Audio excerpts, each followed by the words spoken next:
সুন্দরবনের আগুন পুরোপুরি নির্বাপনে কাজ চলছে, নিয়ন্ত্রণে সংশ্লিষ্টদের পদক্ষেপে প্রধানমন্ত্রী সন্তুষ্ট, জানালেন মন্ত্রিপরিষদ সচিব। 5 মাসের ব্যবধানে ন্যাশনাল ব্যাংকের পরিচালনা পর্ষদ পুনর্গঠন, রিজার্ভ চুরির মামলার তদন্ত প্রতিবেদন 9 জুলাই। বিএনপি দেশের গণতন্ত্র ধ্বংস করেছে বললেন কাদের, দলের বিরুদ্ধে আইনশৃঙ্খলা বাহিনী লেলিয়ে দেওয়ার অভিযোগ রিজভির। এবং রাজধানী সহ দেশের বিভিন্ন স্থানে বৃষ্টিতে জনজীবনে স্বস্তি, কয়েক জেলায় শিলাবৃষ্টি, ঝড় ও বজ্রপাতের আশঙ্কায় সতর্ক থাকার পরামর্শ।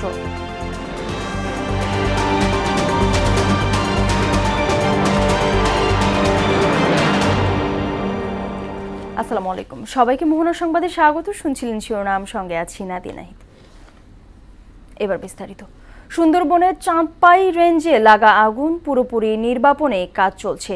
সকালে তৃতীয় দিনের মতো পূর্ব বন বিভাগের আমরু বুনিয়া এলাকায় আগুন নেভানোর কাজ শুরু করে ফায়ার সার্ভিস ও বন বিভাগ। স্থানীয় স্বেচ্ছাসেবীদের পাশাপাশি তাদের সহযোগিতা করছে নৌবাহিনী ও কোস্টগার্ড। বন বিভাগ ও ফায়ার সার্ভিস জানায় সকাল 10:30টার নিয়ন্ত্রণে আসে এ আগুন। গত শনিবার আগুন লাগার খবর পাওয়ার পরই নিয়ন্ত্রণ কাজ শুরু করে বন বিভাগ। তবে রাত নেমে আসায় এবং পানি সংকটে বন্ধ থাকে আগুন নিয়ন্ত্রণ অভিযান।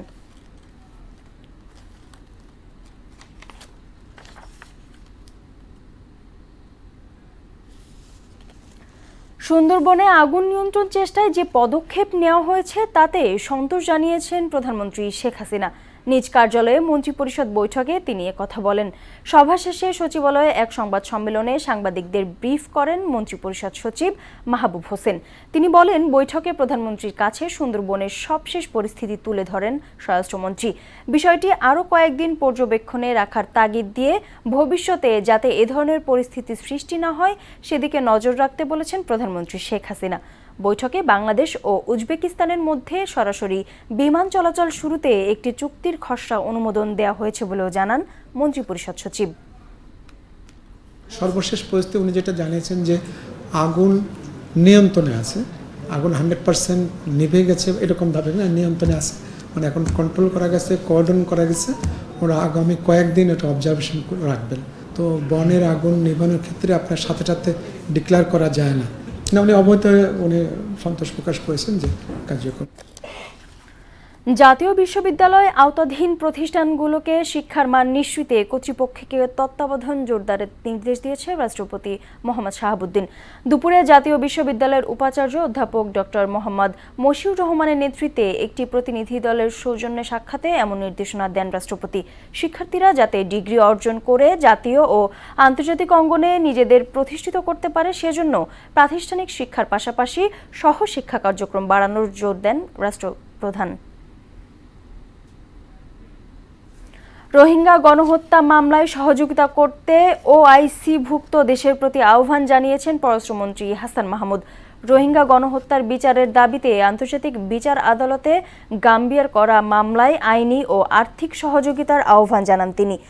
গাম্বিয়ার বানজুলে ৫ম ওআইসি শীর্ষ সম্মেলনে বক্তব্য দেন পররাষ্ট্রমন্ত্রী।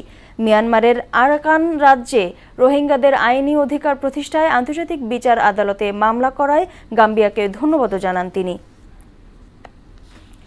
ফের পুনর্গঠন হলে সংকটে থাকা বেসরকারি খাতের ন্যাশনাল ব্যাংকের পরিচালনা পর্ষদ ব্যাংকটির উদ্যোক্তা পরিচালক খলিলুর রহমানকে চেয়ারম্যানের দায়িত্ব দিয়ে নতুন আরও 7 সদস্যকে পর্ষদে যুক্ত করেছে কেন্দ্রীয় ব্যাংক। সোমবার দুপুরে ব্যাংকের কেন্দ্রীয় কার্যালয়ে আয়োজিত সংবাদ সম্মেলনে নতুন পরিচালনা পর্ষদ জানায়, কোনো ব্যাংকের সঙ্গে একীভূত না হয়ে বরং নিজেরাই সবল হতে চায় এ আর্থিক প্রতিষ্ঠানটি। আরও জানাচ্ছেন ওবায়দুল হক মারুফ। ন্যাশনাল ব্যাংকের সবশেষ অবস্থান তুলে ধরতে রাজধানীর বাংলা মোটরের প্রধান কার্যালয়ে এ সংবাদ সম্মেলন। এতে ঘোষণা করা হয়, কোনো ব্যাংকের সঙ্গে একীভূত না হয়ে এককভাবে সবল হতে চায় আর্থিক এ প্রতিষ্ঠানটি। আমাদের ব্যাংকের সমস্যাগুলি আছে, এই সমস্যাগুলি যেন দূর হয়ে যায়। সংবাদ সম্মেলনে নতুন পরিচালনা পর্ষদের চেয়ারম্যান খলিলুর রহমান বলেন, অতীতে এ ব্যাংকে লুটপাট হলেও এখন থেকে আর এক পয়সাও লুটপাট হবে না। ব্যবসায়ীদের জন্য সময়োপযোগী সিদ্ধান্ত নেওয়ার মাধ্যমে একটি ব্যবসায়ী বান্ধব ব্যাংক হিসেবে গড়ে তুলতে নতুন পর্ষদ বদ্ধপরিকর। কমিটিটা খুব শক্ত কমিটি এবং খুব জ্ঞানী এবং সবাই আগের অভিজ্ঞতা আছে। ব্যাংকের ডাইরেক্টর আছে, নতুন ডাইরেক্টর, তারা অভিজ্ঞ ডাইরেক্টর। আমরা বাংলা ব্যাংকে বলছি যে দেখেন এটা জনগণের ব্যাংক, আমরা এটাকে মাছ করতে রাজি না। আমরা যারা দায়িত্বরা ছিলাম তখনই আমরা একমত হই না এটাকে মাছ করার জন্য। আমরা বলছি এটাকে মাছ করবো না। বাংলাদেশ এটা আমাদের কথার উপর রাজি হয়েছে। ব্যস্ততার অজুহাতে নতুন পরিচালনা পর্ষদের নাম ঘোষণা ছাড়াই সংবাদ সম্মেলন শেষ করতে চাইলেও পরে গণমাধ্যম কর্মীদের জানানো হয় যুক্ত হওয়া নতুনদের নাম। KY স্টিল লিমিটেড জনাব মোহাম্মদ রিয়াজুল করিম, জনাব এরশাদ মাহমুদ প্রতিনিধিত্ব করছেন stitches and web fashions limited. Mister Hasanul Karim senior advocate supreme court, উনি রিপ্রেজেন্ট হচ্ছেন সুন্দরবন কনসোর্টিয়াম লিমিটেড। বর্তমান ব্যবস্থাপনা পর্ষদকে নিয়ে গ্রাহকদের আস্থা অর্জন ও সুশাসন নিশ্চিতকরণে নিরলস কাজ করার প্রত্যয় জানান নতুন পর্ষদ সদস্যরা। Doctor Ratna Dutta FCA chartered accountant, স্বতন্ত্র পরিচালক। ওবায়দুল হক মারুফ, মোহনা সংবাদ, ঢাকা। বাংলাদেশ ব্যাংকের রিজার্ভ চুরির মামলার তদন্ত প্রতিবেদন দিতে নতুন তারিখ ধার্য করেছেন আদালত। তদন্ত সংস্থা CID আজ প্রতিবেদন জমা দিতে না পারায় আগামী 9 জুলাই দিন নির্ধারণ করেন ঢাকার chief metropolitan magistrate Rajesh Chowdhury. 2016 সালের 4 ফেব্রুয়ারি কেন্দ্রীয় ব্যাংকের রিজার্ভ থেকে $8.10 কোটি চুরি হয়। পরে বিভিন্ন সময় $1.5 কোটি ফেরত আনা সম্ভব হলেও এখনও উদ্ধার হয়নি $6.60 কোটি। ঘটনার 39 দিন পর বাংলাদেশ ব্যাংকের পক্ষ থেকে মতিঝিল থানায় মামলা করা হয়। মামলা তদন্তের দায়িত্ব পায় পুলিশের অপরাধ তদন্ত বিভাগ CID। দলীয় শৃঙ্খলা ভঙ্গকারীদের শাস্তির মুখোমুখি হতে হবে বলে আবারও হুঁশিয়ারি দিলেন আওয়ামী লীগের সাধারণ সম্পাদক ওবায়দুল কাদের। বিকেলে রাজধানীর ধানমন্ডিতে আওয়ামী লীগের সভাপতির কার্যালয়ে সম্পাদক মণ্ডলীর বৈঠক শেষে তিনি হুঁশিয়ারি দেন। এ সময় 1975 থেকে 2006 সাল পর্যন্ত বিএনপি গণতন্ত্র ধ্বংস করেছে বলেও জানান তিনি। ইমদাদুল হক খানের রিপোর্ট। রাজধানীর ধানমন্ডিতে দলীয় সভাপতির কার্যালয়ে আওয়ামী লীগের সম্পাদক মণ্ডলীর সঙ্গে বৈঠক করেন সাধারণ সম্পাদক ওবায়দুল কাদের। পরে তিনি সাংবাদিকদের জানান, বৈঠকে সাংগঠনিক সহ সমসাময়িক বিষয়ে আলোচনা হয়েছে। সমসাময়িক পরিস্থিতি নিয়ে আমরা কথা বলেছি। এ সময় উপজেলা নির্বাচনে মন্ত্রী এমপির স্বজনরা অনেকেই প্রার্থিতা প্রত্যাহার করেনি এমন প্রশ্নে কাদের বলেন, যারা শৃঙ্খলা ভঙ্গ করবে তাদের কোনো না কোনোভাবে শাস্তির মুখোমুখি হতেই হবে। যারাই পার্টির ডিসিপ্লিন ভঙ্গ করবে সময় মতো কোনো না কোনোভাবে শাস্তি তাদের পেতে হবে। দলীয়ভাবে আমাদের পার্টির দায়িত্বপ্রাপ্তরা সক্রিয় উদ্যোগ নিচ্ছে। তিনি বলেন, গণতন্ত্রের প্রতি বিএনপির আগ্রহ কোনোদিনই ছিল না। গণতন্ত্রকে শৃঙ্খলামুক্ত করার কাজটি করেছেন শেখ হাসিনা। গণতন্ত্রের প্রতি তাদের আগ্রহ কোনোদিনও ছিল। গণতন্ত্র, স্বাধীন নির্বাচন ব্যবস্থা এটা এবং গণতন্ত্রকে শৃঙ্খলমুক্ত করার কাজটি বঙ্গবন্ধু কন্যা শেখ হাসিনাই এদেশে করেছে। পৃথিবীর কোনো দেশেই শতভাগ গণতন্ত্র নেই বলেও দাবি করেন ওবায়দুল কাদের। নির্বাচন পুরোপুরি পারফেক্ট এটা কেউ দাবি করতে পারবে না। আমরাও পারফেক্ট এটা দাবি করি না। ইমদাদুল হক খান, মোহনা সংবাদ, ঢাকা। রাজনৈতিকভাবে মোকাবেলা করতে ব্যর্থ হয়ে বিএনপি নেতাকর্মীদের পেছনে সরকার আইনশৃঙ্খলা বাহিনী লেলিয়ে দিয়েছে বলে অভিযোগ করেছেন বিএনপি সিনিয়র যুগ্ম মহাসচিব রুহুল কবির রিজভী। যুগ্ম মহাসচিব হাবিবুন নবী খান সোহেল সহ দলীয় নেতাকর্মীদের মুক্তির দাবিতে জাতীয় প্রেস ক্লাবে এক মানববন্ধনে অংশ নিয়ে তিনি বলেন, দুর্নীতি ও লুটপাটের মাধ্যমে ব্যাংক সহ দেশের আর্থিক প্রতিষ্ঠান ধ্বংস করে দিয়েছে সরকার। আওয়ামী লীগ সাধারণ সম্পাদক ওবায়দুল কাদের বিএনপির জন্য মায়া কান্না করেছেন বলেও মন্তব্য করেন রিজভী। আওয়ামী লীগকে দিয়ে মোকাবেলা করার সাহস নাই বিএনপি। এই জন্য আইন শৃঙ্খলা বাহিনী পুলিশকে সাজিয়েছেন। আজকে গণতান্ত্রিক শাসন নেই বলেই, আজকে বৈধ পার্লামেন্ট নাই বলেই শেখ হাসিনা মানুষের গলায় পা দিয়ে আপনার টুটে টেকে ধরে আপনার বিদ্যুৎ থেকে, গ্যাস থেকে, পানি থেকে ট্যাক্স দিচ্ছে। রাজধানী সহ সারা দেশে গত 24 ঘন্টায় রেকর্ড পরিমাণ বৃষ্টিপাত হয়েছে। সর্বোচ্চ 124 মিলিমিটার বৃষ্টি রেকর্ড করা হয়েছে শ্রীমঙ্গলে, আর ঢাকায় সর্বোচ্চ 36 মিলিমিটার। কয়েক জেলায় ঝড়, শিলাবৃষ্টি ও বজ্রপাত হয়েছে। এর ফলে তাপমাত্রা কমে সারা দেশে স্বাভাবিক অবস্থা বিরাজ করছে। আবহাওয়া অধিদপ্তর জানিয়েছে, দেশের বেশিরভাগ এলাকায় আগামী কয়েকদিন বৃষ্টি অব্যাহত থাকবে। কালবৈশাখী সহ বজ্রঝড়ের আশঙ্কায় জনগণকে সতর্ক থাকার পরামর্শ দিয়েছেন আবহাওয়াবিদ আব্দুর রহমান খান। আগামী 11 বা 12 তারিখ পর্যন্ত দেশের বিচ্ছিন্নভাবে বিভিন্ন জায়গায় বৃষ্টিপাত হতে থাকবে এবং আপাতত এই সময়ের মধ্যে তাপপ্রবাহের আপাতত সম্ভাবনা খুবই কম। এই সময় কালবৈশাখীর যে বৃষ্টিপাত, সেই বৃষ্টিপাত কিন্তু দীর্ঘস্থায়ী হয় না। সেই বৃষ্টিপাত কিন্তু হয়তো আধা ঘন্টা থেকে 1.5 ঘন্টা পর্যন্ত স্থায়ী হয়ে থাকে। মধ্যরাতে শেষ হচ্ছে প্রথম ধাপের উপজেলা নির্বাচনের প্রচারণা। ভোটারদের মন জয়ে দাঁড়ে দাঁড়ে ঘুরছেন প্রার্থীরা।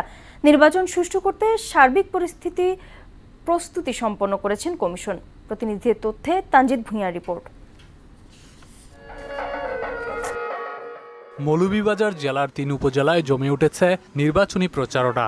জেলার বড়লেখা, জুড়ি ও কোলাউড়া উপজেলার প্রার্থীরা দিনরাত প্রচারণা চালিয়ে যাচ্ছেন। জেলার 3 উপজেলায় চেয়ারম্যান 15 জন, ভাইস চেয়ারম্যান ও মহিলা ভাইস চেয়ারম্যান 21 জন সহ 36 জন প্রার্থী প্রতিদ্বন্দ্বিতা করছেন। জনপ্রতিনিধিরা সাধারণ মানুষের পাশে থাকবে এমন প্রত্যাশা ভোটারদের। শান্তি শৃঙ্খলাভাবে যাদের খুশি তাদের ভোট দেব। 8 তারিখে মানুষ শান্তিপূর্ণভাবে তাদের গণতান্ত্রিক অধিকার প্রয়োগ করতে পারে। এদিকে এলাকার উন্নয়ন সহ ভোটারদের নানা প্রতিশ্রুতি দিচ্ছেন প্রার্থীরা। জুড়ি উপজেলার অসম্পূর্ণ কাজ যেগুলো আছে এগুলা কাজ করার জন্য আমি এই নির্বাচনে দাঁড়িয়েছি। শান্তিপ্রিয় জুড়ি উপজেলায় আমরা শান্তি বজায় রেখে আমরা ভোট করতে চাই। ভোটাররা সুন্দরভাবে নির্বাচনে আসতে পারে এবং ভোট গণনা সুন্দরভাবে হয়।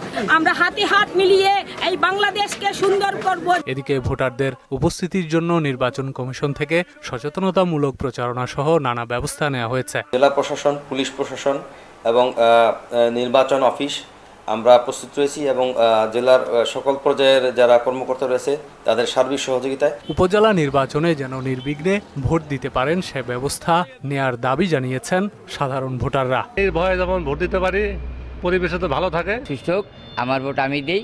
এদিকে মাদারীপুর সদর উপজেলা পরিষদ নির্বাচনে চেয়ারম্যান পদে 2 জন, ভাইস চেয়ারম্যান পদে 3 জন এবং মহিলা ভাইস চেয়ারম্যান পদে 5 জন প্রার্থী প্রতিদ্বন্দ্বিতা করছেন। নির্বাচিত জনপ্রতিনিধিরা অবহেলিত মানুষের জন্য কাজ করবে এমনটাই প্রত্যাশা ভোটারদের। আমরা সুষ্ঠু নিরপেক্ষ অবাধ নির্বাচন চাচ্ছি। মাদারীপুরে যত ধরনের মাদক আছে তার বিরুদ্ধে কাজ করবেন। জয়ী হলে এলাকার বিভিন্ন উন্নয়ন করার আশ্বাস দিয়েছেন প্রার্থীরা। ময়লাগুলোকে আমরা ইনশাল্লাহ এমন একটি পদ্ধতির মাধ্যমে আমার বিশ্বাস এগুলোকে সম্পদে পরিণত করাও কিন্তু সম্ভব। সুষ্ঠু নির্বাচন যদি হয় তাহলে 80% ভোট ইনশাল্লাহ মোটরসাইকেল মার্কা আমাকে দেবেই। নির্বাচন সুষ্ঠু শান্তিপূর্ণ করতে সব ধরনের প্রস্তুতি গ্রহণ করেছে কমিশন। নির্বাচনী আচরণ বিধি মানতেও প্রার্থীদের সতর্ক করা হয়েছে। আমরা প্রস্তুতি গ্রহণ করছি। এখন পর্যন্ত আমাদের সার্বিক পরিস্থিতি নিয়ন্ত্রণে আছে। ভোট গ্রহণ কর্মকর্তা নিয়োগ কার্যক্রম চলমান আছে। এতে সাধারণ ভোটার তাদের ভোটাধিকার প্রয়োগ করতে পারবে বলেও জানান তিনি। তানজিদ ভুঁইয়া, মোহনা সংবাদ। ডেঙ্গু প্রতিরোধে আমরা নানা কার্যক্রম হাতে নিয়েছি, কিন্তু সবাই সচেতন না হলে সিটি কর্পোরেশনের একার পক্ষে ডেঙ্গু নিয়ন্ত্রণ করা সম্ভব নয় বলে মন্তব্য করেছেন ঢাকা উত্তর সিটি কর্পোরেশনের মেয়র আতিকুল ইসলাম। সোমবার খিলক্ষেত ফ্লাইওভার সংলগ্ন লেকের পাশে রিকশা চালকদের মাঝে ছাতা ও খাবার স্যালাইন বিতরণ শেষে তিনি খেটে খাওয়া নিম্ন আয়ের মানুষের পাশে দাঁড়াতে সমাজের উচ্চবিত্তদের প্রতি আহ্বান জানান। এ সময় ঢাকা উত্তর সিটির বিভিন্ন স্থানে রিকশা চালকদের মাঝে ছাতা, খাবার স্যালাইন ও পানির পট বিতরণ করা হয়েছে।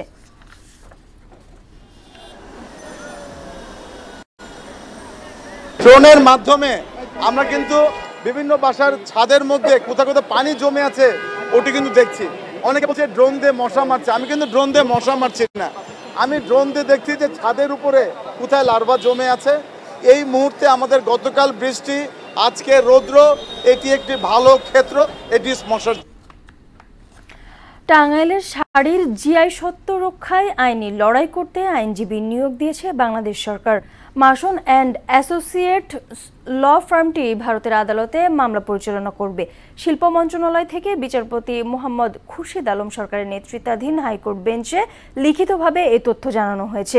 গত 19 ফেব্রুয়ারি বাংলাদেশের সকল জিআই পণ্যের তালিকা করতে সরকারকে নির্দেশ দেন হাইকোর্ট। গত 8 ফেব্রুয়ারি টাঙ্গাইল শাড়িকে জিআই পণ্য হিসেবে স্বীকৃতি দেয় ভারতের শিল্প মন্ত্রণালয়। এরপরেই এ নিয়ে ব্যাপক বিতর্ক ও সমালোচনা শুরু হয়। তখনই দেশি জিআই পণ্যের তালিকা করার বিষয়টি সামনে আসে। ঢাকার ধামরায়ে টর্নেডোর আঘাতে 2 জন নিহত ও 3 জন আহত হয়েছে। গত রাতে টর্নেডোর আঘাতে ধামরায়ের এসএস অ্যাগ্রো কমপ্লেক্সের একটি সিকিউরিটি সার্ভিসের 5 সদস্য আহত হয়। তাদের উদ্ধার করে সাভার এনাম মেডিকেল কলেজ হাসপাতালে ভর্তির পর চিকিৎসাধীন অবস্থায় সাহারুল ও আনিস নামের 2 জন মারা যায়। ঘটনার পর ধামরাই থানা পুলিশ ঘটনাস্থল পরিদর্শন করেছে। এ ঘটনায় সমবেদনা জানিয়ে নিহতদের পরিবারকে 50,000 টাকা করে সহায়তা দেন এসএস অ্যাগ্রো কমপ্লেক্সের স্বত্বাধিকারী ঢাকা 15 আসনের সংসদ সদস্য আলহাজ কামাল আহমেদ মজুমদার। আহতদের যাবতীয় চিকিৎসা খরচ বহনের আশ্বাসও দেন তিনি।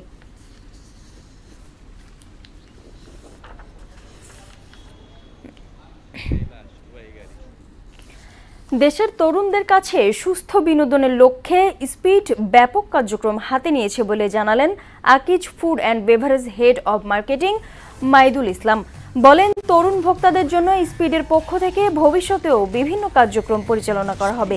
এরই ধারাবাহিকতায় সম্প্রতি প্রতিষ্ঠানটির 56তম প্রতিষ্ঠাবার্ষিকী উপলক্ষে বেভারেজ ব্র্যান্ড স্পিড এর সৌজন্যে নওগাঁর প্রবাহ প্রাঙ্গণে এক কনসার্টের আয়োজন করা হয়। এতে Naogaon chamber of commerce and ইন্ডাস্ট্রির সভাপতি মোহাম্মদ ইকবাল শাহরিয়ার রাসেল, আকিজ ভেঞ্চার গ্রুপের assistant general manager Mohammad Tarek Bin Azam সহ সংশ্লিষ্টরা উপস্থিত ছিলেন।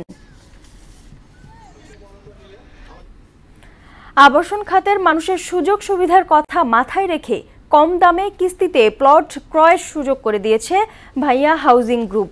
ভাইয়া গ্রুপের এ প্রতিষ্ঠানটি আবাসন প্রকল্পের আওতায় বীরতারা সিটি ও পাইন সিটি নামের 2টি প্রজেক্ট হাতে নিয়েছে। নিজস্ব প্রকল্পের জমি হওয়ায় এর আওতায় আবাসন খাতে মানুষের কর্মসংস্থান সৃষ্টিরও সুযোগ করে দিয়েছে এই ভাইয়া গ্রুপ। পাশাপাশি একটি বৈপ্লবিক পরিবর্তন নিয়ে ক্রয় মূল্য পরিশোধের সঙ্গে সঙ্গে রেজিস্ট্রেশন সুবিধা ও সব রকমের সুযোগ সুবিধার সন্নিবেশ ঘটাবে এই ভাইয়া হাউজিং প্রকল্পে। শেষ করব মোহনা সংবাদ, যাবার আগে শিরোনামগুলো আরো একবার।